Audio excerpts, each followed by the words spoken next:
Nikiri ya kwamba mimi sio mgeni kwenye hii ofisi. Yaani sio mgeni kabisa. Nimefika kazini nusu saa nyuma. Kwa kuwa hunijui vizuri msikilizaji, naomba nikuambie kwamba mimi si mwanaume ninayetikiswa kirahisi sana linapokuja suala la mahusiano. Na hata kama ikitokea hivyo, basi ujue kabisa ya kwamba nimeshikika na nimependa kweli kweli. Kwa hapa kazini wafanyakazi wenzangu wengi sana wa kike wamenibatiza jina la ringaringa, yani mtu ambaye anajisikia. Na hiyo ni kwa sababu tu sinasi kwenye mitego yao ambayo wananiwekea. Kwa ufupi sana msikilizaji, nimekwepa mitego yao mingi mno yenye kusudi moja tu, ni nase kwenye tundu la mapenzi. Najua bado hujanifahamu vizuri msikilizaji, wala hata usiwe na haraka, nitakwambia. Derek Moshi, hilo ndo jina langu. Ndio. Mimi ni Mchaga. Kama ikitokea ni ukabahatika kuweza kukutana na orodha fupi ya wanaume wenye muonekano makini, muonekano ambao unaweza kumdatisha mwanamke yote yule, usipoliona jina langu, basi chana hiyo orodha, maana itakuwa ni used. Yaani sio sahihi. Mimi lazima unikute kwenye orodha ya wanaume mahensam. Sio vizuri mwanaume kujisifia ubora wa muonekano wake. Ila kusema ule kweli, vya Kaisari acha tu apewe Kaisari. Mimi ni Mnyamwezi bwana. Pande la mto hewani nimeenda, urefu wa sentimita 187, huku mwili wangu bora uliokuwa umepambwa na mazoezi ulikuwa unanipa urahisi sana wa kupendeza na kunivutia kwenye macho ya wanawake wengi. Kwenye hao wengi, wafanyakazi wenzangu wa kike walikuwamo, ambao walikuwa wanatamani usiku na mchana waweze kuwa na mimi. Mimi sio mweusi sana, ni kawaida tu. Alafu nywele fupi kidogo, ndevu za kistaarabu kidevuni. Huyo ndo mimi Derek Moshi. Asacha nikuambie kwa nini nilisema kwamba mimi sio mgeni kwenye hii ofisi hapo mwanzo. Mimi sio mgeni, hilo ni kweli kabisa. Naifahamu vyema ofisi yetu, vyema kabisa. Unajua kwa nini nasema hivi? Ni hivi, wakati naingia hapa ofisini, pua zangu zilikuwa zimenasa uwepo wa harufu kali mno ya marashi, harufu ambayo haikuwahi kuwepo kabla. Na maanisha ni tofauti na za wafanyakazi wote ambao mimi ninawafahamu. Mtu pekee aliyekuwa akiitesa ofisi yetu kwa marashi yake ni Esma. Esma yupo, lakini marashi yake unajua ilikuwa imefunikwa na uwepo wa harufu hii ngeni katika pua yangu. Ni wakati huu ninaotakiwa kuweza kuanza kazi, mikono yangu ipo tayari kabisa kwa hilo, lakini hamu ya kumjua mmiliki wa marashi hayo yenye kila aina ya ukatili kwenye pua zangu. Dakika chache tu zilitosha mimi kunipa uamuzi wa kutoka ofisini kwangu ili nikamjua huyo mmiliki ni nani. Na kweli nilifanya hivyo. Hatua ya kwanza nikaipiga, na kisha nikaipiga hatua ya pili. Nilipopiga hatua tatu, nikaanza pale mwendo. Dakika moja ama sekunde zinazokaribiana na umbo la dakika zilitosha kabisa kusimama mbele ofisi iliyokuwa ikimiliki harufu kali ya hayo marashi. Naam, ni ofisi ya meneja. Meneja wetu, yani mtu ambaye ndo wa mwisho kabisa kwenye ishu ya maamuzi kwenye uongozi wa kampuni hii ambayo mimi nafanya kazi. Namfahamu meneja wangu Bwana Ibrahim Makame. Bwana Ibrahim Makame hakuwa mtu wa kuweza kunukia namna hii. Na hili nipo wasiwasi mimi kuweza kuendelea kuingia ndani. Nikiamini kabisa huenda kwamba Bwana Ibrahim yupo ndani na mgeni wake. Mgeni ambaye pengine ndiye ambaye anamiliki harufu hii kali ya marashi. Sikuona sababu ya maana sana mimi kukangania kumfahamu mmiliki huyo. Yaani kwa nini ngangania sana?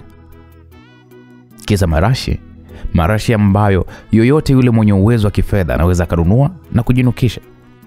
Hapana sasa. Nilifanya uamuzi za kurudi ofisini kwangu ili nikaendelea na majukumu yangu mengine. Kwanza kazi ni nyingi. Bora nikapunguza tu kwanza kazi, basi nikageuka nikaanza kurudi nilipokuwa nimetokea. Lakini ghafla nikisikia sauti laini ya mwanamke ikiniita kwamba kaka. Sauti hiyo ilifika vyema kabisa kwenye masikio yangu. Ilibidi nigeuke. Ewa, mbele macho yangu hatua kama 4 kutoka nilipo alikuwa amesimama mwanamke wa aina yake ise.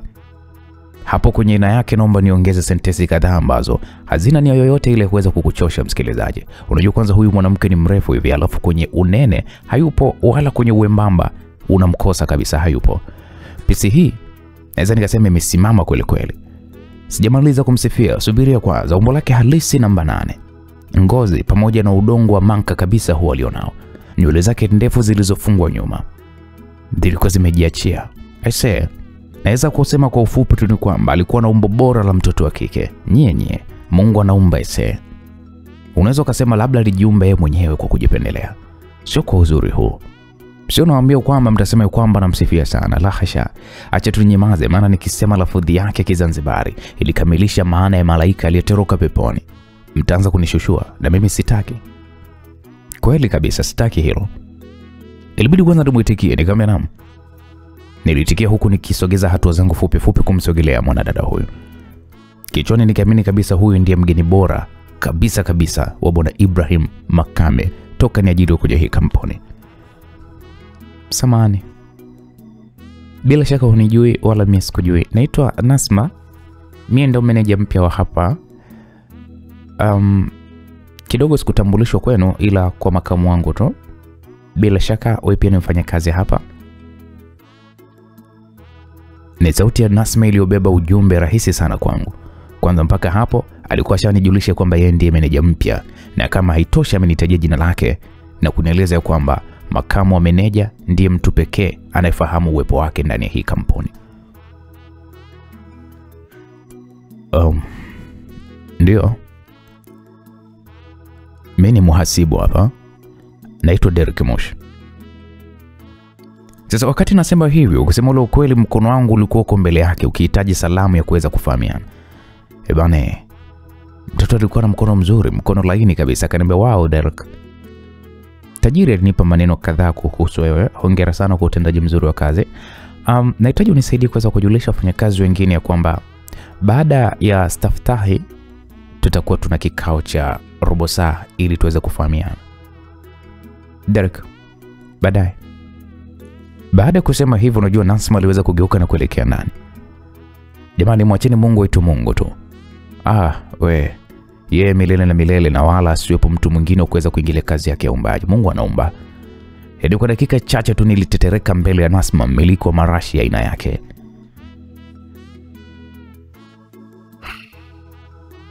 Naam.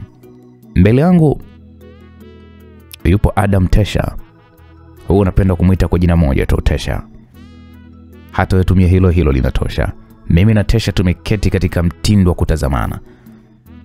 Nipo kwenye ofisi yake hapa bwana Tesha. Tesha ndiye mratibu wa shughuli zote za dharura ndani ya kampuni.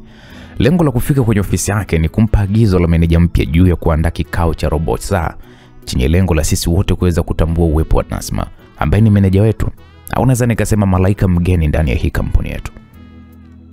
Mimi nilijua hilo. Basi tusipende kuongea. Alisema Tesha baada ya kuwa nimemuuliza kuhusu juu ya meneja mpya na kuondoka kwa Bwana Ibrahim Makame. Tena aliondoka bila hata taarifa wala hata kuagwa kama inavyokuwa kwa wafanyakazi wengine. Nikamwambia Tesha, ndugu yangu, hebu niambie sasa, imekuwaje kawa haraka hivi na bila taarifa?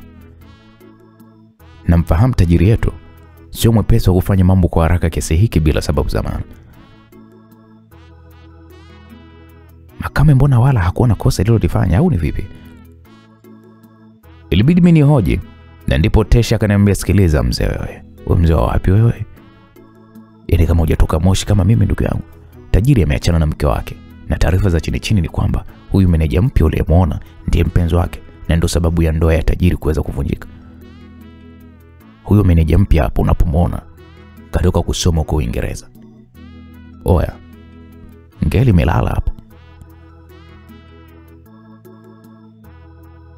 Aisee, nilipoambiwa maneno hayo nilihisi kibaridi fulani hivi kikinichukua.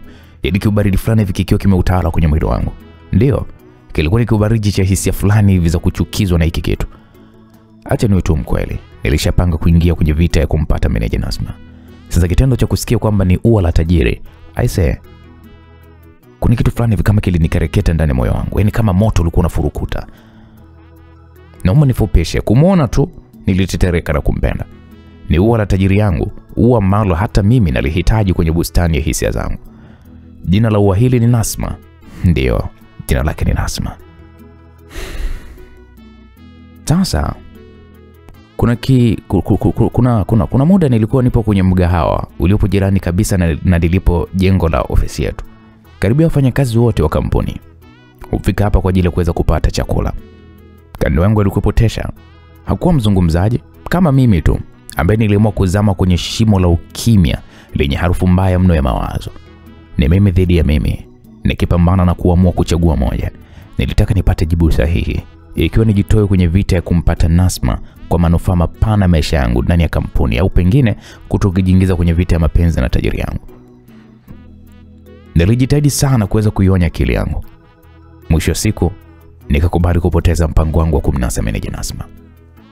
Sikutaka vita. Mwanaume nikakubali pale kupangusa mikono na kushukuru. Naweza nikasema niliamua kufunika kombe tu, mwana haramu apite. Umemaliza mwanangu, tuondoke? Ni sauti ya Tesha ilionitoa kwenye mawazo yangu ya mgaga na upwa ambayo tayari nimeshamua kula wali mkavu. Nikamwambia twende. Bana, naomba tu Mungu huyu dada asiwe na nyodo. Maana wanawake wakiwa kwenye nafasi za juu wanajisahau sana. Tesha akataka kuendeleza mazungumzo ambayo mimi sikuwa tayari kuweza kuyaunga mkono. Nikamwambia, sema tajiri bwana amefanya uamuzi wa ajabu sana. Hujui mwanamke huyu angemweka tu nyumbani huko. Sasa hapa si anatuonea sasa ndugu yangu. Unajua wanawake wa Ulaya, mimi nawajua wanawake wa Ulaya. Yanapo kwenye kikao atamwaga pale ungenge kimekwenda kimerudi, ili mradi tu tushindwe kumuelewa apate sababu. Jione kikana kizee chake huko anza kutusemea. Na mapenzi jinsi yalivyo. Tutatimuliwa mchana kwa ndugu yangu. Tesha bado aliamua kuendeleza pale hayo maneno yake. Mimi nilichagua tu kuendelea kuwa kimya mpaka tulipofika ofisini na kuelekea kwenye ukumbi mdogo kwa ajili ya kuweza kufanya kikao.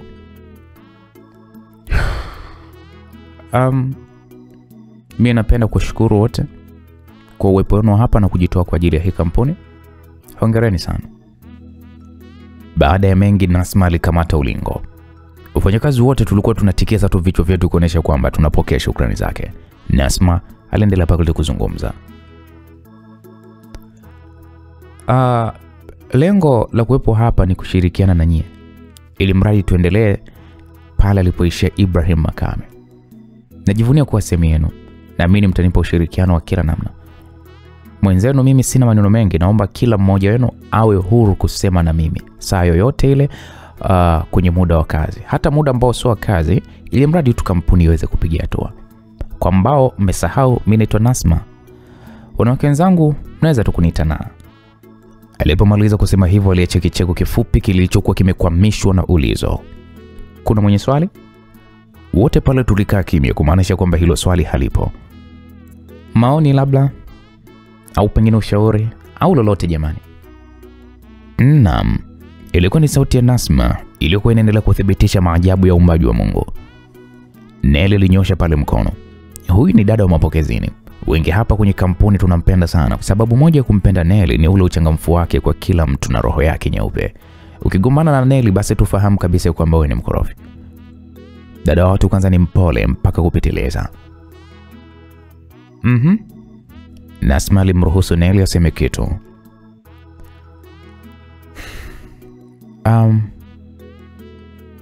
Miaka kadhaa nyuma alipokuja bwana Ibrahim tulifanya tafrija fupi ya kumkaribisha. Sasa sijajua wewe umejipangaje? Wote pale tulipiga makofi kuonesha kwamba tuko pamoja na bidada huyo Neli. Nasma kwanza akachagua tabasamu, na baada ya kelele za makofi yetu kutoweka, Nasma alitoa pale jibu kwa kusema, sikuwa nalifahamu hilo, ila kwa kuwa ni utaratibu wenu basi na mimi mwenzenu nimeamua kuweza kuufuata. Itabidi tuwe tuna mtoko jioni leo. Kazi yenu ni kuweza kupendeza na kufika eneo la tukio. Tufurahie. Je, kuna jambo lingine? Kiukweli halikuwepo. Tukatawanyika pale wafanyakazi wote kwa ajili ya kuendelea na majukumu mengine. Naam. Bwana, wakati wote huo mimi nilikuwa nafanya kazi, lakini akili yangu bado ilibaki kwa Nasma. Kila sekunde litamanika kwa kufikiria namna ambavyo nimekosa mwanamke wa aina yake. Nimewaringia wanawake wengi sana, nikiwa ninaamini kwamba ipo siku mimi nitakutana na mwanamke wa ndoto yangu. Ndio hivyo tena, mwanamke huyo anayetokea na ndo mwanamke wa meneja wangu. Lakini tatizo kubwa likiwa ni tajiri yangu. Mwanamke wa ndoto zangu ni zao la muhimu sana kwenye shamba la tajiri yangu, anayenifanya niishi mjini hapa kama mwajiriwa anayepokea malipo mazuri. Muda wa kazi sio mlima ujue. Nikiwa namaanisha kwamba muda ulisogea na ujumbe mfupi wa maneno uliweza kuingia kwenye simu yangu kunijulisha kwamba ni wapi itafanyika tafrija fupi ya kumkaribisha meneja. Niliusoma, nikauelewa ujumbe huo. Niliweka simu mfukoni na kisha nikajiandaa tayari kwa ajili ya kuweza kutoka. Sikutaka kupoteza muda. Nilihitaji kwenda nyumbani kujiandaa kwa ajili ya huo mtoko. Sijui nilikumbwa na nini, ila nilitaka tu kumuonesha Nasma muonekano wangu mwingine nje ya mavazi ya kazi. Huenda nilisahau ya kwamba nilishakubali kuachana na mpango wangu juu ya Nasma. Binadamu tumeambiwa kusahau, au pengine nilifanya makusudi, naweza nikasema. Sasa baada ya kuiweka ofisi yangu katika mazingira mazuri ya kufunga kazi, kisha nikazikusanya pale mbariga zangu kushuka chini kuelekea kwenye maegesho ili nizame ndani ya gari yangu tayari kwa safari ya kuelekea nyumbani. Nilifika kwenye maegesho, macho bila hiana yoyote yakionyesha kitu kilichokuwa kimeingia kwenye ratiba yangu ya siku nzima. Nasma alikuwa akielekea kwenye gari yake. Ninaposema gari namaanisha gari na sio chombo cha usafiri. Derek, ni Nasma ambaye alitaja jina langu baada ya kuweza kuniona. Kitendo cha kulitaja tu jina langu huku akinitunuku tabasamu bora kabisa, unajua kilinivuruga sana. Nilitamani asiliue lile tabasamu lile kwa haraka, lakini haikuwa hivyo. Alinipungia mkono na kuzama ndani ya gari lake na kisha akaondoka. Mtoto huyo hakuwa na habari na mimi kabisa. Derek Mushi, ninayefuatwa na wanawake. Ndo mimi kweli ambaye Nasma hana mpango na mimi, ama wala hata kutamani tu kupoteza hata dakika moja kwangu? Hana huo mpango. Mapenzi haya. Kweli kila mtu na mtue, kila mtu na kiboko yake. Kinyonge sana, unajua nilijikusanya mpaka kwenye gari langu tayari kwa ajili ya kuanza safari kuelekea nyumbani. Safari ilianza wakati magurudumu ya gari langu yakiendelea kuzoeana na barabara. Mbele yangu niliona gari ambayo ilifanana kila kitu na gari ya Nasma. Haikuwa barabarani, bali ilikuwa ipo kando ya barabara. Nilitaka kupotezea, lakini sijui kwa nini nilishindwa. Taratibu nilisogeza gari yangu kando ya barabara, nikaiegesha jirani kabisa na ilipo gari hiyo iliyofanana na ile gari ya Nasma. Nikashuka kwa gari yangu, hatua 1.5 hadi kwenye gari moja ambayo niliamini kabisa hii ni ya Nasma. Kweli imani yangu iliweza kuniponya. Ile ilikuwa ni gari ya Nasma ambaye hakukawia sana kushuka kwenye gari yake baada ya mimi kuweza kuifikia karibu. Jamani, Derek tena? Aliita Nasma. Au hii ilikuwa kujirani kabisa na mimi. Mapigo ya moyo ndo kabisa yalimweza kuvunja utaratibu wake. Unajua mapigo yangu ya moyo yalianza kuongezeka kasi ili mradi tu nitoe kwenye reli. Mimi nikajikaza pale, nikamwambia meneja, vipi tena? Nilijikaza kuuliza hili swali. Sijui ni ujasiri wangu ulikuwa unatoweka wapi pale Nasma alipokuwa yuko mbele yangu. Akaniambia inabidi unipeleke nyumbani kwangu. Naona gari yangu hapa imenizingua ghafla tu. Nitatuma mtu aje na fundi aifuate na kisha ailete nyumbani. Au una ratiba zingine? Ambapo labda ratiba yako ni ngumu. Ni Nasma alikuwa anaongea na mimi, lakini kama vile alikuwa ananibembeleza. Yaani hapa anaongea, lakini vile mimi nilikuwa naona ni kama vile ananibembeleza. Sasa je, akija kunibembeleza itakuwaje? Mimi nikamwambia Nasma, wala hata usijali. Hata ukisema niwe dereva wako, siwezi kulipinga hilo. Na hata kama niko na ratiba nyingine nitaicancel kwa ajili yako.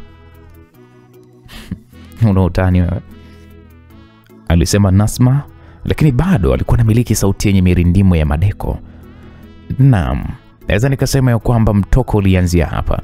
Kitu ambacho sikufahamu ni kwamba kila safari ilikuwa na kituo chake. Swali ni je, nilikuwa tayari kushuka?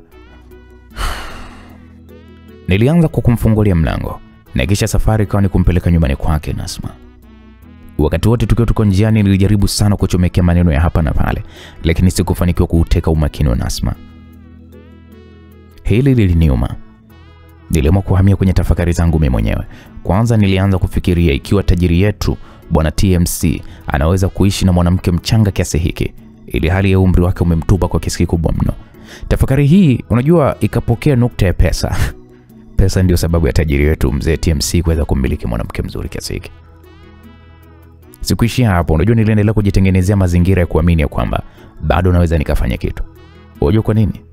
Katikati ya safari nilikuja kugundua kwamba Nasma alikuwa akiishi nyumba tofauti kabisa na nyumbani kwa tajiri TMC, kama ambavyo mimi nilikuwa nikifikiria. Bado ile hawakuwa na pika pakua. Tabasamu jepesi likachanua hapo usoni mwangu, tabasamu ambalo hata Nasma pia aliweza kuliona. Akaniuliza, mbona watabasamu Derek?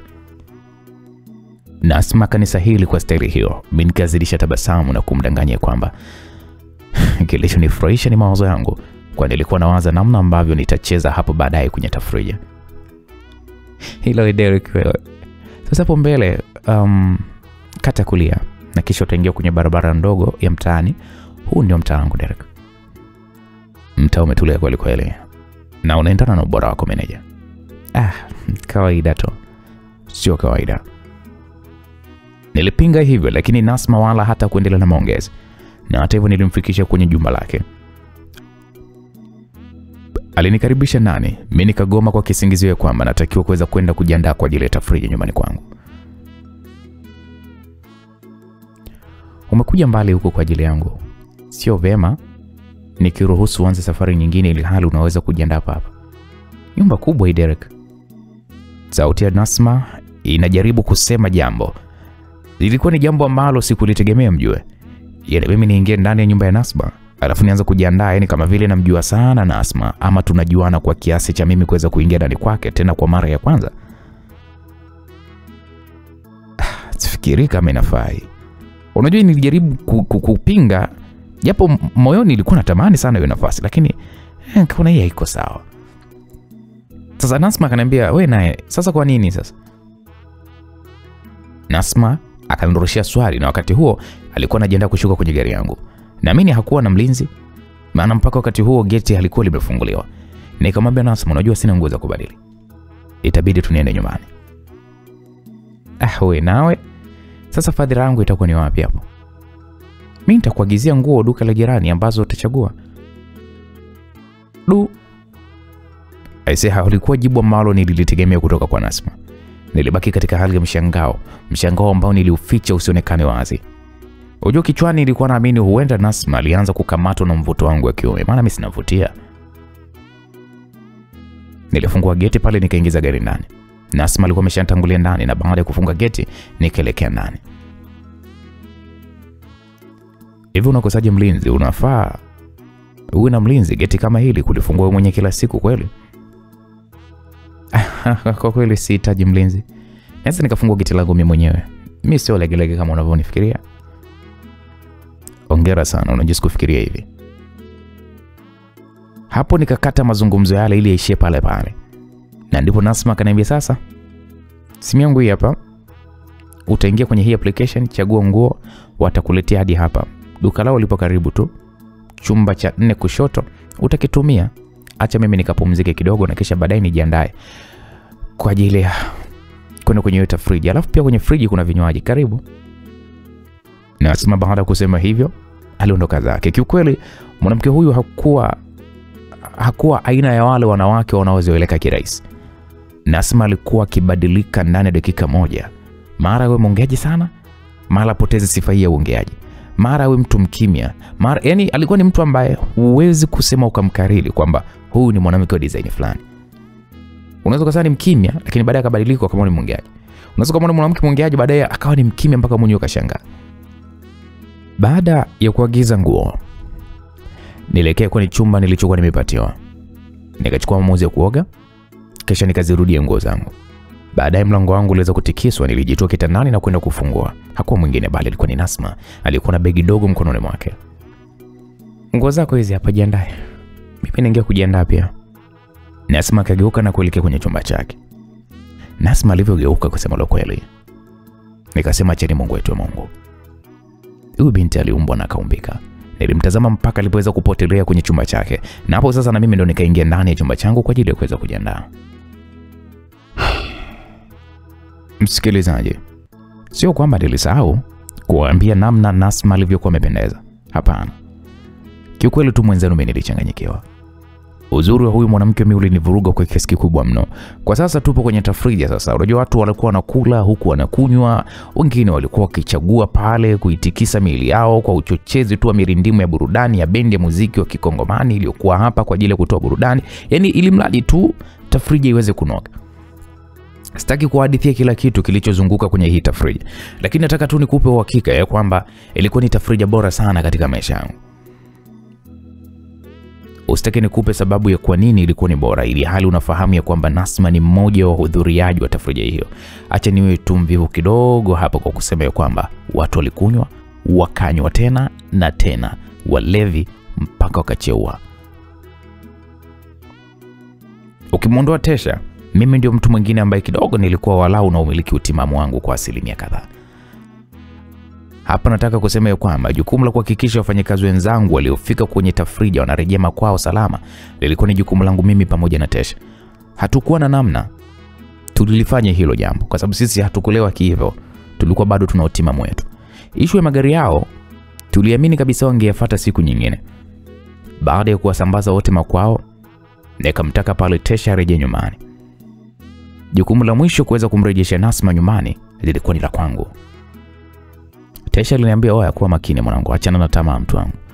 Nafahamu huyu ni mwanamke mzuri kuliko wote uliowahi kuweza kukutana nao. Mpeleke kwake kama unapajua na kisha uende kwako. Oya, mwanamke wa bosi huyo." Aliniambia hivyo Tesha. Unajua mimi nilimtikisia tu kichwa kwa kumpa uhakika ya kwamba Nasma atafika nyumbani kwake na nitafanya kama alivyosema. Safari ilianza vizuri kabisa, tukafika nyumbani na uzuri awamu hii ilikuwa mara yangu ya pili kufika nyumbani kwake ubidada. Kidogo nilikuwa naifahamu nyumba wala kwa sehemu ndogo sana. Nilimchukua Nasma mpaka chumbani kwake. Nilifunika pale kombe, yani mwana haramu apite. Sikutaka kabisa kuingiza tamaa licha Nasma kumiliki kila sifa ya kuweza kumtamanisha mwanaume. Nilijikaza nikatoka chumbani kwake na kisha nikajiwekea amri ya kuondoka nyumbani kwa Nasma ili kuweza kuepusha lolote lile ambalo halikuwa kwenye mipango yangu. Sasa wakati nikiwa kwenye kujiandaa kutoka nyumbani kwa Nasma, ugeni ambao sikuutarajia kama ungeweza kufika uliweza kuwasili. Naweza nikasema ugeni huu uliamua kubadili historia nzima ya maisha yangu. Ni kweli ulikuwa ni ugeni, lakini mgeni aliyefika hakuwa mgeni kabisa kwangu. Namfahamu na ananifahamu vyema sana. Labda tu nisikuvute sana kwenye sentensi nyingi. Mgeni huyo alikuwa ni tajiri yangu mzee TMC. Ndio.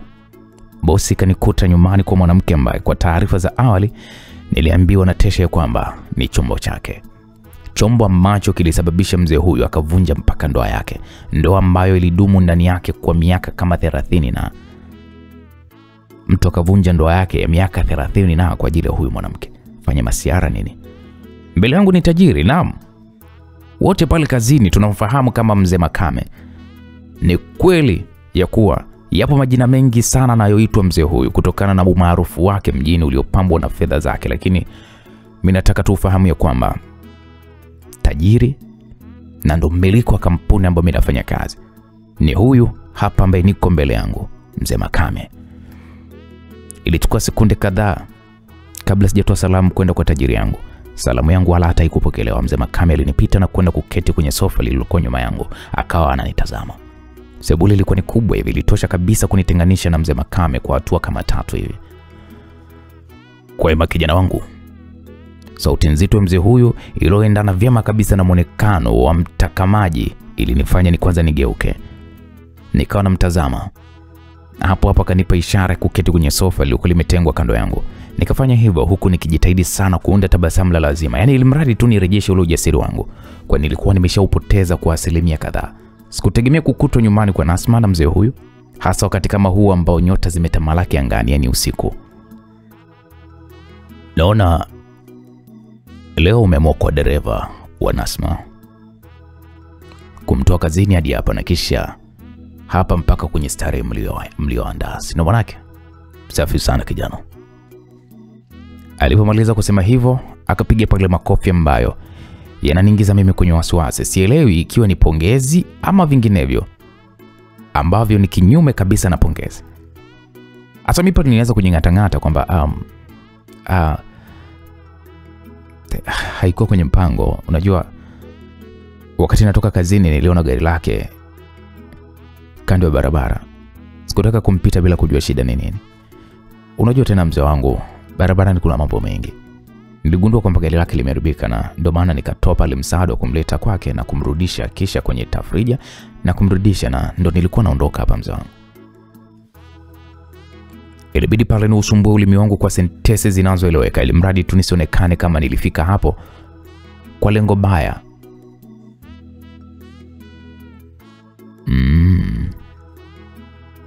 Una roho nzuri sana kijana. Habari zako mimi zinanifikia. Kazi nzuri sana Derek. Ila nataka hapo kwenye roho yako nzuri uongeze kidogo linapokuja swala la Nasma. Mzee Makame alisema hivyo tena, huku akiwa ananitazama kama vile anayenionya, ili hali maneno yake yalikuwa yamejaa utaratibu wa kiaina fulani hivi. Nikamwambia una maana gani mzee wangu? Samahani lakini mimi sijaelewa. Hivyo ndivyo nilivyosema. Unaweza kuona ni namna gani nilikosa utulivu kabisa katika kuzipangilia kauli zangu. Akaniambia namaanisha hivi kijana. Kwenye lolote lile ambalo linamhusu Nasma, basi kabla hujalifanyia kazi, lazima unijulishe na kisha mimi ndo nikupe go ahead. Kama ufanye ama usifanye. Naamini hatutawahi kuweza kuzungumza kuhusu nini ufanye tena. Kwamba hali ni kama mzee Makame alitoa sauti ya ukali tena iliyoambatana na wivu wa mapenzi. Alionyesha wivu wa mapenzi juu ya binti mdogo sana ambaye ni sawa na mabinti zake wawili nilopata kuwaona mara chache pale kazini. Mimi nimekuelewa mzee wangu. Basi naomba mimi nirejee nyumbani. Siku mwema bosi. Hii ndio ilikuwa kauli yangu ya mwisho. Unajua sikutaka kuzivuta dakika tena. Nikazihesabu pale hatua zangu na kisha nikatokomea kabisa. Niliondoka zangu, sikutaka mambo yawe mengi.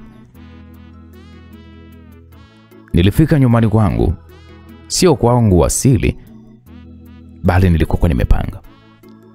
Mwili upo juu ya kitanda changu, lakini issue nzima ya ufahamu wangu uliamua kuweza kusafiri kurudi nyuma kiasi kwenye ule muda mchache kwenye ile tafrija iliyoandaliwa kwa lengo la kuweza kumkaribisha meneja Nasma kazini. Kumbukumbu zangu mimi zikanirudisha wakati ambao Nasma alikwenda uwani. Wakati huo ulevi bado ulikuwa upo kwenye kimo kidogo. Hapa naweza nikasema Nasma alikuwa anajitambua vyema kabisa. Baada ya Nasma kuondoka, alikuja mhudumu na kuniita pembeni. Delke bila shaka alisema wewe mhudumu, na mimi nikamwambia ndio ni mimi. Kuna dada ametoka kwenye meza yenu, ameenda uwani ila hajafika. Ameingia VIP hapo, amesema uende. Haraka sana nilitambua huyo dada ni Nasma. Nilimtikisia kichwa ile dada na kisha nilijiandaa kwa ajili ya kwenda huko. Kwa namna ambavyo nilimjua Nasma kwa muda mchache, nilifahamu wazi ni lazima kutakuwa kuna jambo la msingi. Na sio kama ilivyozoeleka kwa wanawake wengine kutumia maeneo ya VIP kujimwaga kwa wanaume waliowaelewa eneo hilo. Hatua ya kwanza nikaipiga. Dakika moja nikawa niko mbele ya Nasma. Tulikuwa wawili tu. Mwanga wa rangi ya blue ulikifanya chumba kivutie kwa namna yake, japo macho yalinyima usahihi wake wa kuweza kuona pale alipojaribu kuweza kutekeleza majukumu yake. Derek, sogea huko, alisema Nasma. Sauti yake ilizidi kuwa laini, labda hii kutokana na kunywa kwa kiasi fulani hivi. Nikamwambia usijali, niko hapa. Nikamsogelea. Unajua sikutarajia Nasma alinishika kiuno changu na kunivuta karibu yake kabisa, na kisha aliniacha tabasamu la kilevi. Mimi sijalewa, ila hata kama nimeelewa bado ni mlevi. Lakini nasema ukweli, mimi nipo. Utaamua wewe lini uje kwangu. Baada ya kusema hayo, Nasma akaitoa mikono yake kwenye kiuno changu na kisha alisimama, akatoka na kwenda zake. Alirudi mezani. Nilichukua dakika kama kadhaa hivi kabla mimi sijaweza kuungana na wenzangu wote pale mezani.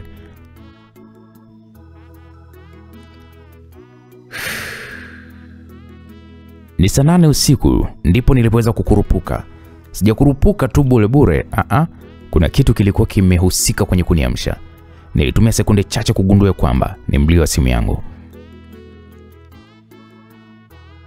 Kilifuatia kicheko baada ya kugundua kwamba nililala kitandani kama nilivyokuwa nimekuja. Yaani sikupunguza nguo hata moja katika mwili wangu. Kicheko hiki kilikoma pale nilipoifikia simu yangu. Namba iliyokuwa inanipigia ni ngeni. Sikujali sana, nikaipokea. Derek. Ilikuwa ni sauti laini ya kike ambayo ilinichangamsha. Kweli namba ilikuwa ni ngeni, ila hii sauti ya kike ni sauti ambayo nimeisikia mara kadhaa. Nisikupoteze muda, ilikuwa ni sauti ya Nasma, naijua kabisa. Nasma kanipigia usiku wa manane. Nasma. Ni mimi bana. Mbona nita hivyo kibabe? Nasma, lazima niulize. Unajua sikufikiria kama simu yako inamiliki namba zangu. Okay, sasa umeshafahamu kwamba simu yangu inamiliki namba zako, si ndio? Yeah. Ila sijajua kwa nini usiku.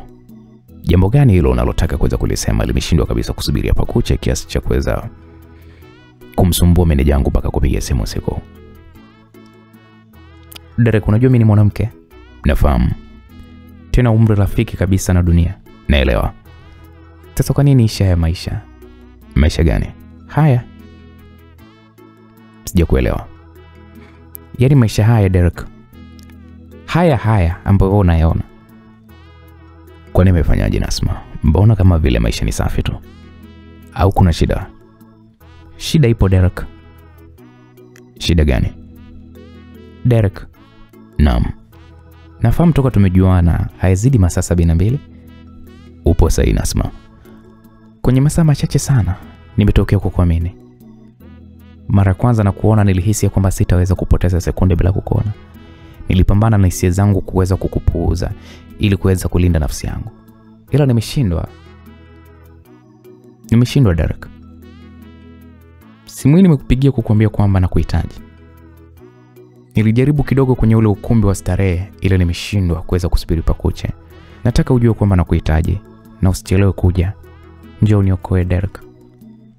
Msikilizaji, nisiwe mwongo, nilizama kwenye shimo la ukimya kwanza kwa muda. Ni kweli kuwa toka nitoke kwenye tafrija nilipata asilimia kadhaa ya kwamba Nasma amevutiwa na mimi. Japo kuonesha waziwazi wakati fulani punde tu baada ya kufahamiana.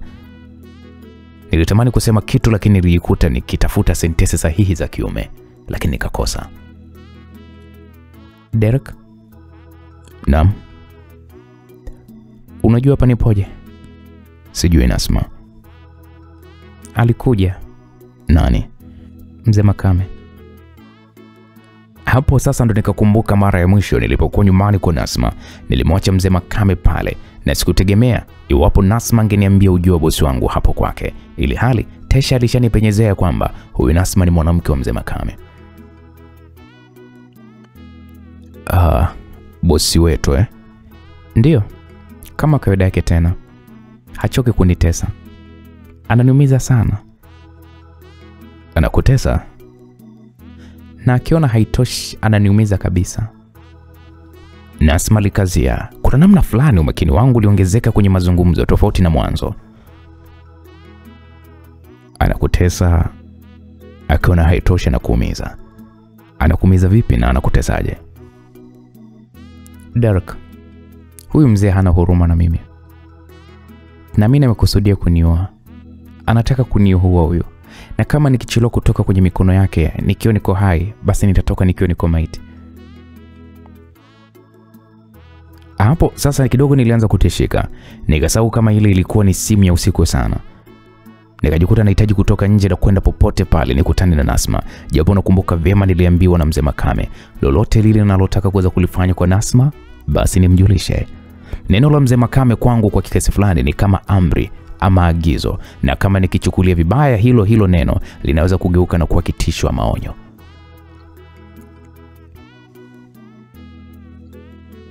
Nasma, upo kwenye matatizo, si ndio? Hebu niambie huyo mzee anakufanya nini? Hebu niambie. Ulimi wangu hauwezi kutamka haya ninayoyapitia. Hauwezi kweli tena Derek. Derek. Naam. Najua unifahamu vizuri. Ni pia sikufahamu vizuri. Lakini mara zote moyo wangu haujawahi kunidanganya. Moyo wangu umekuamini, sijui ni kwa nini, ila huu moyo unakuamini sana Derek. Msikilizaji, hata wewe unaweza kuhisi ni hisia gani nilikuwa nazo. Mwanamke anakuambia moyo wake unakuamini ikiwa amekuona tu kwa siku moja tu. Huyo mwanamke anakuambia yupo kwenye mateso, na kama akiendelea kuishi kwenye hayo mateso, basi njia pekee kutoka kwenye hayo mateso ni kifo. Atakufa. Nifanye nini Nasma? Chochote fanya, chochote unitoe kwenye hayo mateso. Derek, mpaka sasa tunapoongea hivi sasa nipo kwenye mateso. Sijui pata kucha nikiwa kwenye hali gani, sijui kwa kweli. Nakuja ulipo. Nipo nyumbani Derek. Fanya haraka. Kauli hii ya Nasma ilimaanisha ni kama iliamsha mzuka fulani ndani yangu. Haraka sana bila hata kubadili nguo zangu nilijikusanya pale na kutoka nje hadi nilipokuwa nimeliegesha gari langu. Punde baada ya kuweza kuingia ndani ya gari, sauti ya Mzee Makame juu ya Nasma. Lolote lile ambalo nataka kulifanya kwa Nasma, basi ni lazima nimjulishe kwanza. Msikilizaji, nyinyi nyote ni mashahidi. Sijasahau nilichoambiwa ila ni hisia tu ama kiburi za moyo naweza nikasema. Nikatekenya pale gari yangu, safari kuelekea nyumbani kwa Nasma ilianza. Naomba nipoteze sekunde zako chache nikiria kwamba hii ndio ilikuwa mara yangu ya kwanza na ya mwisho kutoka nyumbani kwangu. Sitani, hii ndio ilikuwa safari ya mwisho kutembea barabarani kama mfanyakazi wa Mzee Makame. Mfanyakazi aliyependwa kwa uhodari wake. Unaweza kuhisi vyovyote vile, ila tunaomba utambue kwamba kurasa zinazofuata za maisha yangu zinatisha. Najua hutaamini. Najua hilo, sababu ya kutokuamini kwako iko wazi kabisa. Sababu hiyo ni namna niliingia nyumbani kwa Nasma na kile kilichonitokea. Kwenye jiji hili, nyakati za usiku walau unaweza kuepuka kero za foleni. Sasa ilikuwa ni saa 8 za usiku na mapigo kadhaa ya moyo yalikuwa yanaenda mbio mno. Niko barabarani naelekea nyumbani kwa Nasma. Niwe tu mkweli, nilikuwa naendesha gari kwa kasi sana. Tena nje ya utaratibu, au tuseme nje ya mazoea yangu. Haikunigharimu umbali mrefu kihivyo nilifika nyumbani kwa Nasma. Njia pekee kistaarabu ya kuingia ndani ilikuwa ni lazima nimpigie simu Nasma aje nifungulie geti. Na kweli nikafanya hivyo. Nikamwambia niko nje hapa, geti ndio kikwazo. Nakuja. Kimya kilitawala. Nikawa nasikiliza mapigo ya moyo wangu, namna ilivyokuwa nabishana na uimara wa kifua changu. Macho yangu yote yalikuwa kwenye geti. Dakika 5 mbele nilikuwa nikiliegesha gari langu ndani ya uzio. Sikumwona Nasma. Maana alichagua kuweza kulifungua geti hadi mwisho, na kisha mimi nikapita. Ila kitendo cha mimi kushuka tu ndani ya gari, macho yangu yakashuhudia uumbaji bora kabisa, ambao mara ya kwanza niliuona ukiwa uko ndani ya nguo, ila sasa ulikuwa uko tupo tena mbele yangu. Sikulitarajia hili. Nilikumbwa na pumbazo kwa muda hivi. Nasma alikuwa yupo bila nguo mbele yangu. Ni ajabu. Na yeye alikuwa wala haoneshi hata kujali hata kidogo. Ni kama vile alikuwa amenizoea sana. Ama labda amezoea kuwa vile, au vinginevyo vyovyote vile, kiasi cha yeye tu kuwa na ujasiri wa kusimama mbele yangu akiwa yuko mtupu. Naweza nikasema hayakutimia yale masaa 72 tayari nilikuwa nimeshamuona Nasma akiwa na nguo, na sasa hana nguo yoyote ile mwilini. Ilibidi nimuulize, hata ungekuwa wewe lazima ungemuuliza tu kwamba mbona upo katika hali hii. Nasma kaniambia bora hata wewe unajali Derek. Mwanamume mwenzako hajali lolote lile. Ikiwa ni mtupu au mwenye mavazi, yeye hajali lolote lile. Mimi naumia, nateseka. Hii ni adhabu Derek. Ni adhabu ambayo naipitia. Hebu tuende ndani sasa ukavae nguo. Na kisha tuzungumze tujue unatokaje kwenye hiki kipengele chako. Sawa mama? Twende ndani. Derek, labda twende ndani tu. Lakini ukiniambia nivae nguo na wewe utakuwa umekuja hapa kwa ajili kuniongezea tu mateso. Nasma aliposema hivyo, akawa anapiga hatua kuelekea ndani. Nilijikuta nikimtamani vibaya mno. Na wakati huo namtamani, kisha nikawa najishauri kwamba mwanamke huyu yupo kwenye shida na anahitaji msaada wangu. Nipambane niweke mbali mifupa ya kiume se. Kwa nikaingia ndani. Nasma alikuwa ameketi kwenye sofa akiwa yuko vile vile bila nguo. Ananitazama tu bila kusema kitu. Mimi ndo nilikuwa na majukumu mawili. Nionyeshe kwa nini niko pale na kisha nipambane kulinda huu mwinuko uliokuwepo eneo la mbele ya suruali yangu, ili Nasma asione ya kwamba mimi tayari nilikuwa nimeshamtamani. Lengo la kutaka asione huu mwinuko hapa mbele, asije kanaona kama ndio tayari nimeshazama kwenye tamaa ya ngono, ili hali yeye yupo kwenye shida. Kwa nini umemwekwa hivyo? Siwezi kuvaa hii nguo tena. Ikiwa lengo la kuvuliwa halijaweza kutimizwa, siwezi tena. Nimevumilia kwa miaka 4 sasa, siwezi. Una maana gani? Derek, huu ni mwaka wa 4 nimekutana na Mzee Makame. Ndani miaka yote hiyo amekuwa akija na kunitoa nguo zangu, kisha tu anaondoka. Ananiacha mimi nikiwa nipo kwenye hisia kali za kike, hisia ambazo zinanifanya nimtamani kila mwanaume punde tu baada ya kuachwa kwenye hali. Nimejikaza sana ndani miaka yote hiyo 4, sijawahi kumsaliti huyu mzee, kwani yeye ndio nguzo ya maisha yangu. Nguzo ambayo imeamua kuweza kuchimba kina kirefu sana cha mateso ya hisia kwangu. Hapa nilipofika Derek, na kuhitaji sana. Nahitaji umalize hili tatizo. Mpaka hapo sasa nikapata mteremko wa kuelewa ya kwamba Nasma yupo kwenye mateso ya aina gani. Lengo la mimi kuwa hapa ni kumaliza kile ambacho Mzee Makame alishindwa kukifanya kwa mrembo huyu wa mfano. Nisikilize Nasma. Hiko kitu ambacho unakitaka ni hatari sana. Nasma, wewe ni mpenzi wa bosi wangu. Na sio kama uelewe, unalielewa hilo. Je, nini kitatokea kwenye maisha yangu kama tunataka iwe kama hivyo ambavyo unataka? Sio salama. Kwa hiyo mama kumtetea mwanaume ambaye amenitesa kwa miaka 4 sasa, si ndio?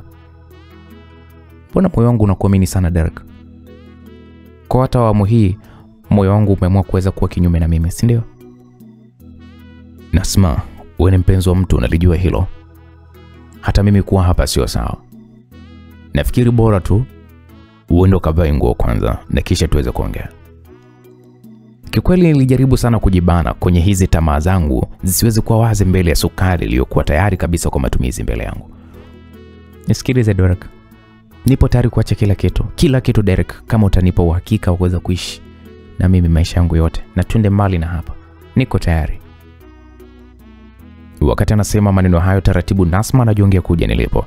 Haikuchukua muda, alikuwa yuko juu yangu. Ndio, Nasma mtupu kabisa alikuwa yuko juu yangu. Alikuwa akinihitaji pengine kuliko mimi nilivyokuwa namhitaji. Kama unitaki niambie nitoke. Nitatoka na kuondoka, ila kabla ya yote sikiliza pumzi zangu. Sikia zinavyoomba msaada wako. Sauti ya Nasma nadhani wote mnaijua. Sitaki kuvunja heshima kwa kusema nini kilitokea kati yetu.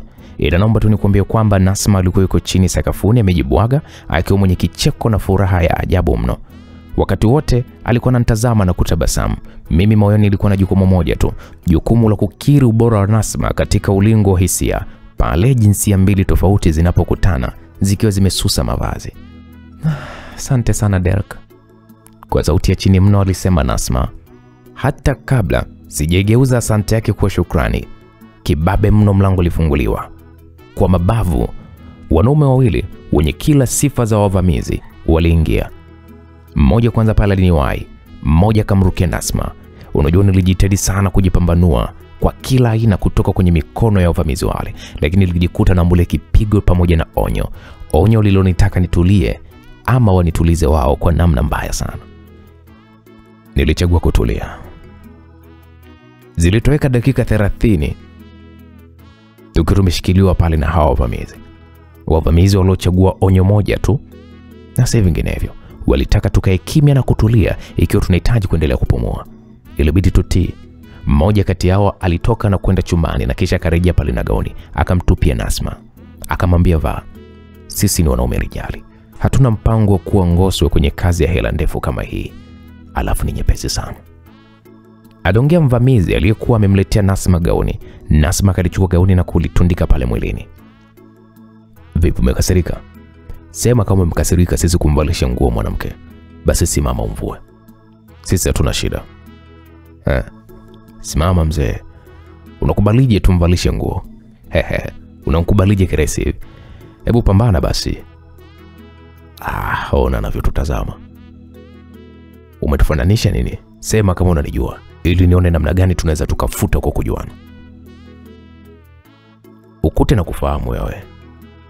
Si umesikia? Anasema eti na kufahamu kabisa. Mwanangu huyu ukimwacha hai lazima ataenda kukuchoma. Toa chuma mzamishi kichwani. Nisiwe mwongo. Nilisi kabisa maongezi yao yanaweza kuzaa baya lolote kwangu. Wanaweza kuniua kiutani kabisa. Haja ndogo pale iliongeza jitihada huku tumbo likiwa linapoteza kabisa utulivu wake. Uoga uliokuwa upo kwenye ubora wake, tena ubora wa hali ya juu. Muone anavyogopa. Wanaume hatuagi hivyo wewe.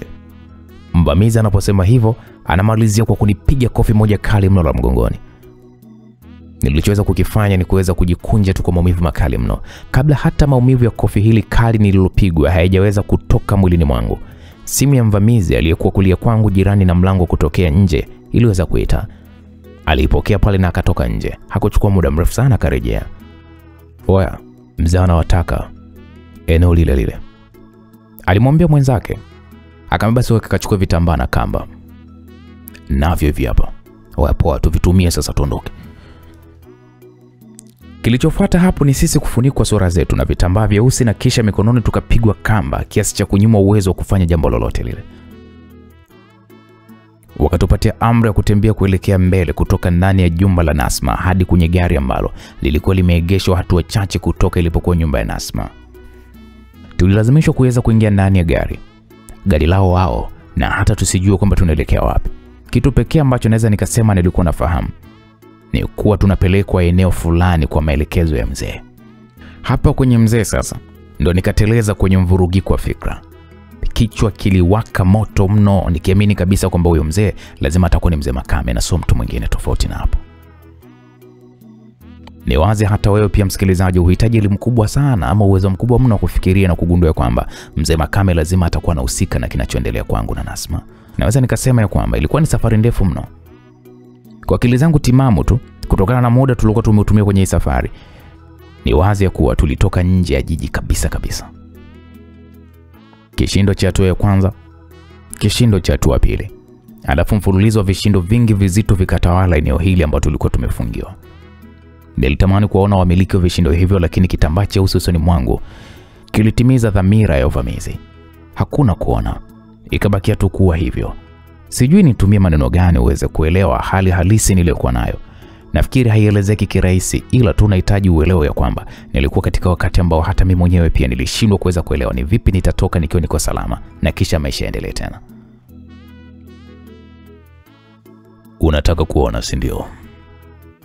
Sauti ya kizee kabisa iliniuliza, na sio sauti ngeni. Wote tunaifahamu ilikuwa ni sauti ya mzee Makame. Unajua, tumbo lilianza kunivuruga tena.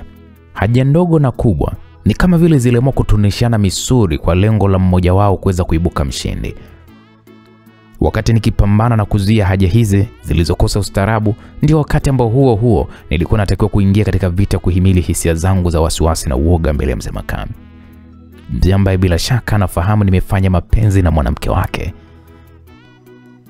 Mimi sio mgeni kwenye dunia hii ya mapenzi. Nafahamu hasira za mwanaume aliyesalitiwa. Nini anafanya pale anapokutana na mwanaume aliyevamia penzi lake. Wakati huu katika orodha chafu ya wanaume waliovamia mapenzi ya watu, jina langu lipo, tena linang'aa kabisa kwa upya wake. Kitu kibaya zaidi, mzee Makame alishanitupia maneno kadhaa kuhusu Nasma. Alishanipa onyo. Ni mimi tuna kiburi changu. Ndio. Tulijisahaulisha na kudekeza hisia ambazo ni za kweli kabisa. Hisia za kweli zilizovundikwa kwenye uvungu wa kosa. Kosa la kusahau walau sentensi moja iliyouchosha ulimi wa mzee Makame kwa ajili yangu. Anyway,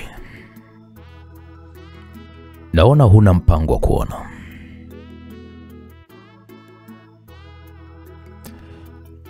Hilo sasa ni juu yako.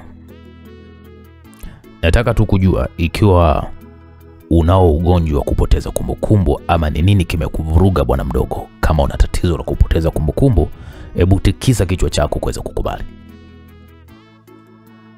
Alisema tena hivyo mzee Makame. Mimi sikutikisa kichwa. Nilianza kuomba pale akiondoe kitambaa usoni ili nizungumze naye. Tatizo ni kwamba mzee Makame hakuwa na muda wa kuzungumza. Hebu waandae ni kwa ajili ya adhabu yao. Nataka wakifika mbinguni wakiulizwa nini sababu ya kifo chao, basi kila malaika huko peponi ayachukie mapenzi. Agizo la kwamba waandaeni lilifanyika mara moja. Vitambaa vyeusi usoni vikaondolewa, tukafunguliwa pale kamba. Unaweza kusema ni kama vile walikuwa wamekusudia tuone kila kitu kilichokuwa tunakwenda kututokea. Maana baada ya kuturuhusu sisi kuweza kuona, wakatufanya tuvue pale nguo zetu zote na tukabaki watupu. Tupu zangu zikiwa katika masononeko ya aibu. Wakatuambia tusogee hatua moja nyuma. Tukafanya hivyo. Tukawa tuko jirani kabisa na ukuta. Derek, nasema aliniita kwa sauti dhaifu kabisa. Niligeuza shingo na kumtazama tu. Sikusema kitu. Na wakati huo wale wavamizi walikuwa wametutenga. Wako kando wanapanga na kupangua vitu walivyokuwa wanajua wao wenyewe. Haya ni mapenzi? Unamaanisha nini? Nilitaka tu kuhakikisha kuwa nipo eneo baya kama hili kwa sababu ya mapenzi. Na ndio maana nimekuuliza tena, hivi haya ni mapenzi? Bado ni Nasma mwenye sauti dhaifu. Sura yake nzuri tayari ilikuwa na mikwaruzo kadhaa usoni. Nikamwambia usijali Nasma. Tutatoka hapa tuko hai. usijali, hatuwezi kufia hapa kirahisi namna hii. Nilinong'ona kiwango ambacho masikio ya Nasma yalininasa. Mimi ndo namjua huyu mzee. Mzee Makame aliwahi. Nasma kumaliza sentensi yake, mvamizi wa kwanza akatusogelea. Alinitupia ngumi ya tumbo.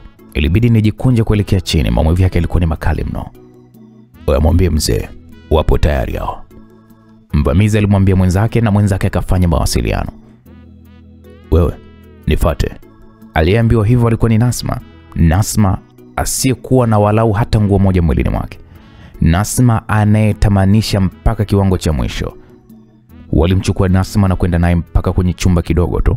Mwanga hafifu usiokupa burudani ya kuona kwa usahihi kwa asilimia zote. Sijui ni nini kilifuata huko, ila tu hata mimi pia walinichukua na kunifungia kwenye chumba chenye mwanga hafifu pia. Nilibakia mimi kama mimi tena mtupu. Maombi yangu kwa Mungu wakati huu ilikuwa ni kutoka salama, ikiwezekana lisitokee baya lolote lile lenye lengo la kuweza kuondoa utimamu wangu. Wakati fulani nilikuwa najuta kukutana na Nasma pale kazini, lakini baada ya majuto nilishia tu kwenye kujifariji kwamba nipo eneo baya kwa sababu ya mwanamke ninayempenda. Ni ajabu msikilizaji, ila uhalisia ni kwamba nilipitwa na usingizi. Haukuwa usingizi uliotokana na maamuzi yangu. Nisingeweza kupitisha maamuzi ya kulala ili hali nipo utupu wa mnyama katika chumba chenye rangi ya kutisha juu ya maisha yangu. Kilichonikurupua kutoka usingizini ni msuguano wa mlango ukifunguliwa na kufungwa. Kinyonge nilipambana sana kuyafumbua macho yangu kumtazama aliyesimama mbele yangu kwa mara nyingine tena. Alikuwa ni mzee Makame, alikuwa mbele yangu. Alikuwa amependeza mno, huku tabasamu la kigaidi likiwa lipo kwenye sura yake kizee.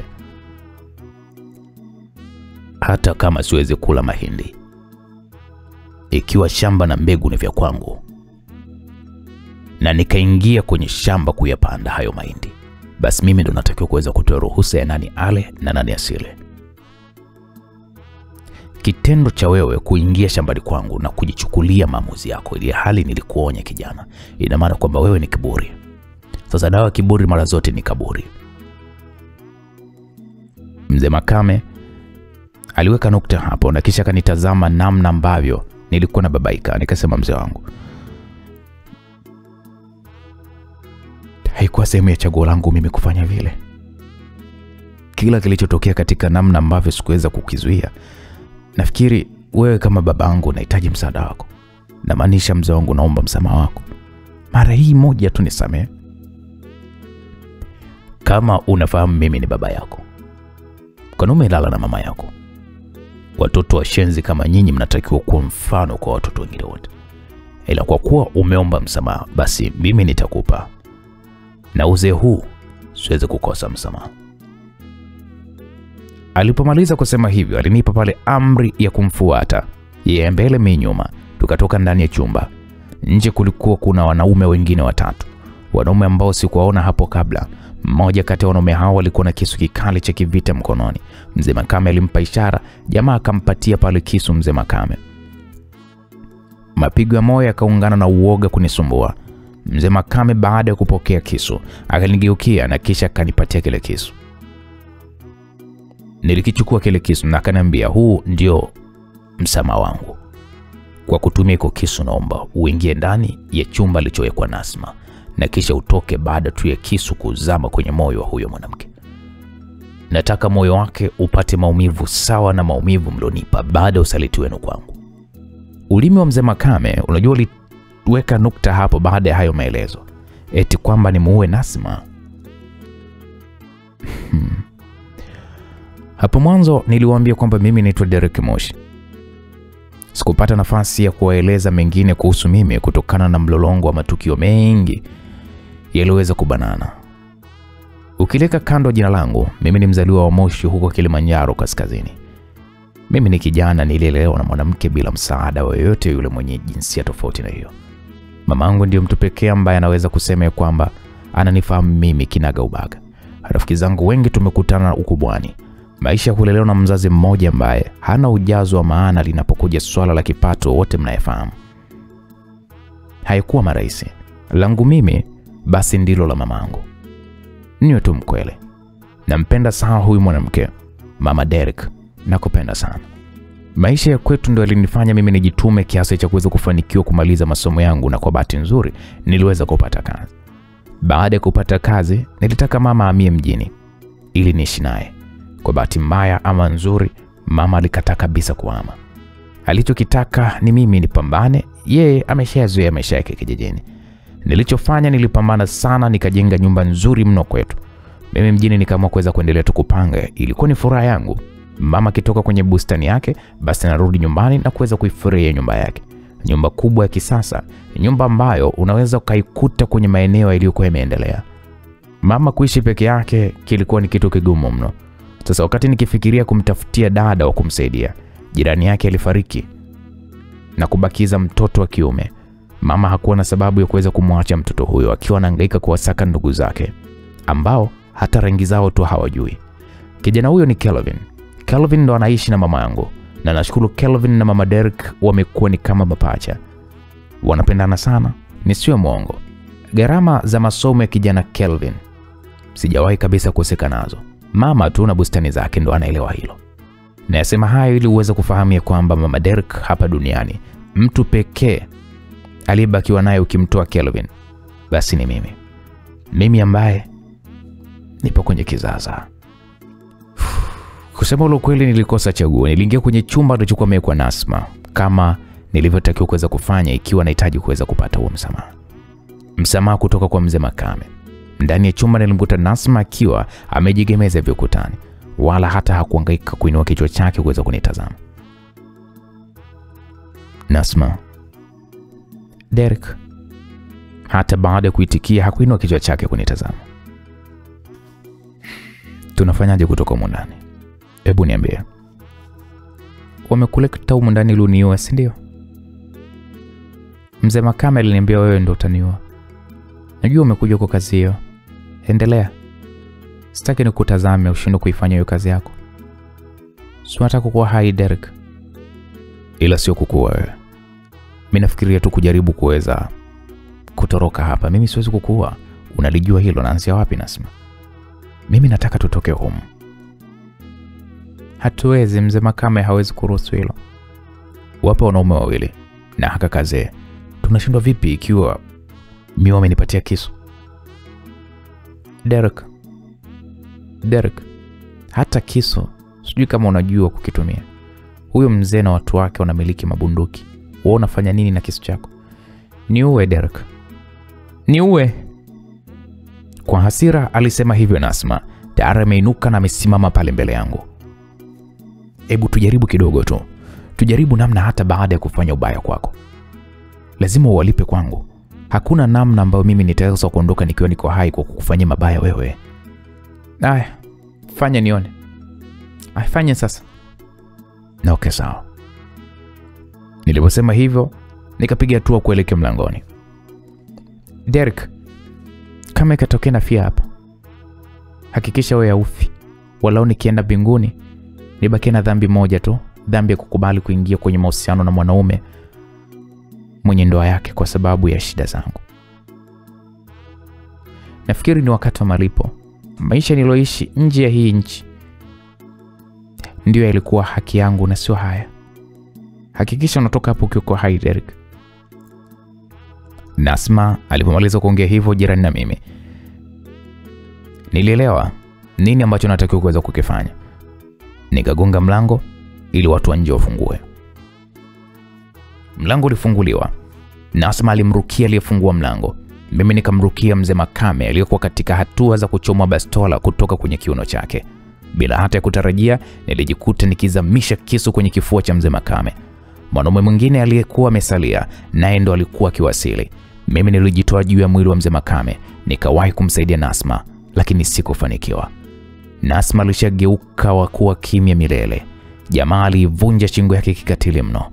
Huyo jamaa aliyefanya hivyo alinigeuka na mimi, akanivana kunikamata vyema kabisa shingoni. Wati kompan. Achana hiyo fala. Njoo huko mzee atakufa huyu. Tutakosa hela.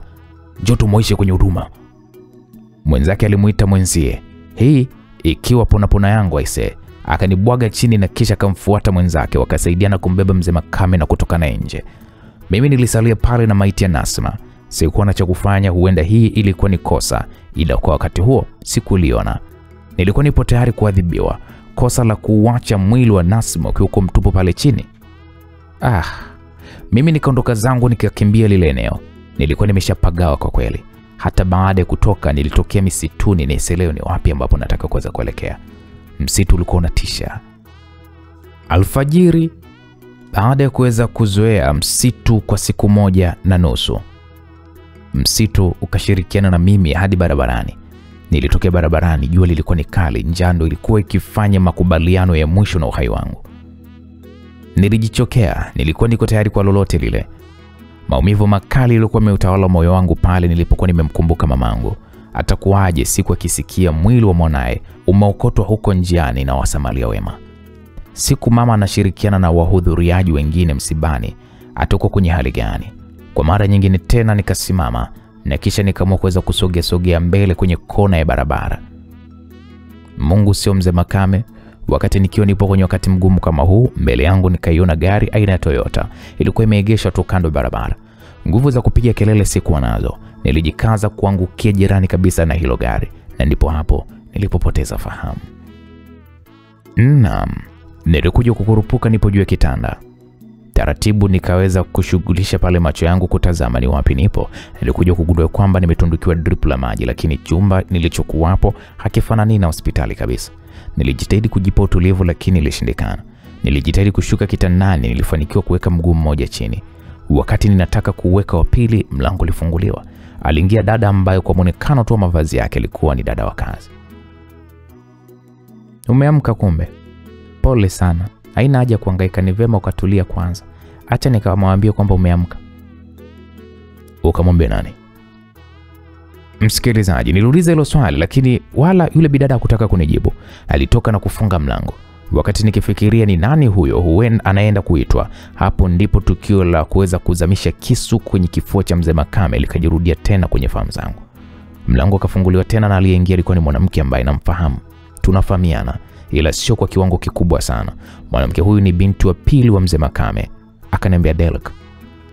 Alisema Najma kwa sauti ya kawaida ambayo haikuwa sawa na kama ambavyo mimi namjua. Sikulijali hilo. Nilijali kitu kimoja tu, nipo wapi na kwa nini nipo eneo hilo. Nilimuuliza nipo wapi Najma.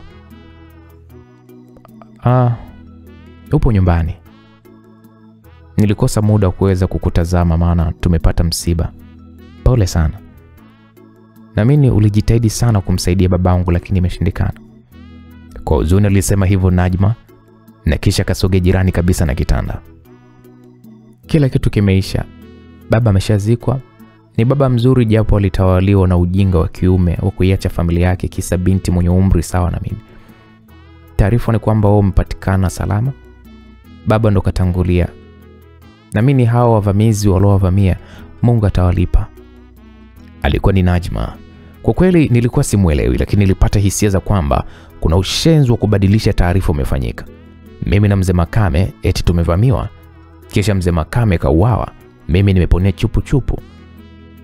Ilibidi muulize nimekujaje? Yaani imekuaje mimi niko hapa? Wasamaria wema baada ya kusikia taarifa za kupatikana kwako kama familia tuliamua kuweza kulibeba jukumu la wewe kuweza kuwa sawa. Alinieleza Najma. Nilikuwa na maswali mengi mno lakini mwishoni nilichagua kuzeeka nayo. Sikutaka kuweka kila kitu wazi kwa kumueleza Najma ukweli wote kuhusu baba yake. Niliamua tu kuwa kimya. Kimya. Siku zote ambazo nitaweza, nilichagua kuwa kimya. Nilishiriki mazishi na baada ya kuwa sawa nilichukua likizo kwenye kampuni ambayo ilibakia chini ya Najma ambaye makaratasi ya mirathi yalisema hivyo. Likizo niliamua kwenda kuimalizia Kilimanjaro. Ilikuwa ni likizo ya miezi 3 ambayo Najma aliikubali. Hii ilikuwa ni likizo ndefu kuliko zote nilizowahi kupata. Nilirejea Kilimanjaro, miezi, wiki ilizidi kukatika. Mimi na mama Delek tukienda na kutoka kwenye bustani yake. Unajua kuna wakati nilitamani niachane na kazi kwenye kampuni ya kina Najma, niungane na mamangu kwenye kilimo chake cha bustani za mboga tu, maana niliona ndo nitapata ile amani kamili. Nilijaribu kumshirikisha mama lakini hakuwa tayari kabisa mimi niache kazi. Alidai eti kwamba nikistaafu ndo nije nifanye ile kazi ambayo anaifanya.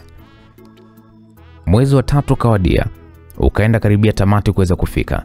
Simu kutoka kwa Najma ikaingia. Ilikuwa ni simu ya kazi iliyoishia kwenye namna fulani vya ambayo hata wewe mwenyewe pia huwezi kutarajia, kama mimi ambavyo sikuweza kutarajia. Derek, nitakuwa Kilimanjaro kikazi. Kikao kinahitaji wawakilishi wawili kutoka kwenye kampuni yetu. Nilitaka aje Tesha uwe naye, ila nikagundua kwamba nimekukumbuka sana. Mimi na wewe tutahusika kwenye hii kazi. Toka siku umeondoka pale nyumbani nimekosa amani kabisa. Najikaza tu kwa kuwa mimi ni wa kike. Ila nakuja, andaa chumba kwa ajili yangu. Nafikiri mimi na wewe pia tutakitumia hiko chumba. Bwana, mimi naona aibu. Baadaye. Baada ya kusema hivyo alikata simu. Mimi kama mwanaume nilishaelewa nini Najma alichokuwa nakimaanisha. Wakati nikifurahia hilo, simu hii ikanikumbusha enzi za uhai wa marehemu Nasma. Nikanyong'onyea. Nilinyong'onyea kwa nusu saa kabla ujumbe mfupi wa Najma ujanikumbushe kwamba natakiwa kuweza kutoka kijijini kwetu na kwenda Kilimanjaro mjini kutafuta chumba. Naamini utakuwa mgeni wangu wa usiku, Derek. Njoo. Ujumbe ulisomeka hivyo. Kabla sijamaliza kukusimulia, naomba ufahamu kwamba hivi sasa mimi na Clara ama Najma, kabla hajaweza kubadili dini, ni mke na mume. Familia zetu mbili zinapendana mno. Tayari nina mtoto mmoja na Clara, ama unaweza kumuita Najma. Maisha yamechagua mimi niwe msimamizi wa familia Mzee Makame baada ya kila kilichokuwa kimetokea. Siri ya kwamba mimi ndo nimehusika na kifo cha Mzee Makame bado ipo kwenye kifua changu na sijui ni lini itaweza kutoboka. Kama ikatokea katoboka itakuwaje? Jibu hata mimi sina. Ninachofahamu ni kwamba Clara wangu ni mwanamke mwenye rangi ya Kiafrika. Yaani inamaanisha huyu Najma, binti mzuri kweli kweli. Mpaka kufika hapo ndo mwisho huu mzigo unaoitwa Mgeni wa Usiku. Mimi naitwa Uncle J. Mzigo umetayarishwa na kuandaliwa na mwandishi Juma Hiza. Mpaka kufika hapo niseme asante nyingi sana kwako. Tukutane wakati mwingine.